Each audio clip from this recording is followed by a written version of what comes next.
संजय आगे कहते हैं, दुर्योधन अभी रुका नहीं है।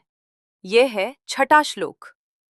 युधामन्युश्च विक्रांत उत्तमौजाश्च वीर्यवान सौभद्रो द्रौपदेयाश्च सर्व एव महारथा। दुर्योधन कहता है, यहाँ युधामन्यु है, अत्यंत पराक्रमी।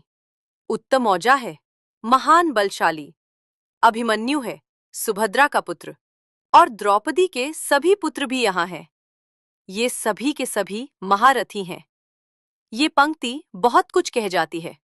दुर्योधन अब केवल नाम नहीं ले रहा, वह मान्यता दे रहा है।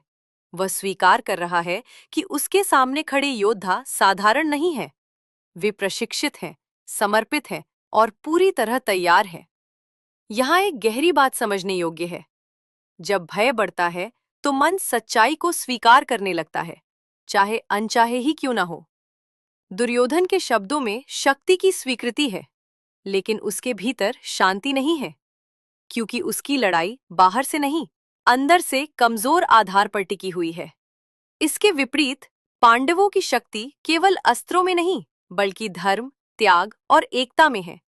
जीवन में भी यही सत्य है। जब हम सच्चे मार्ग पर होते हैं तो हमें दूसरों की ताकत स्वीकार करने से डर नहीं लगता, लेकिन जब हमारा रास्ता गलत होता है तो वही स्वीकारोक्ति हमें और अस्थिर कर देती है। अगले श्लोक में दुर्योधन अब अपनी ओर देखेगा और अपनी सेना की बात करेगा। गीता अब युद्ध की रेखा खींच रही है, केवल मैदान पर नहीं, मन के भीतर।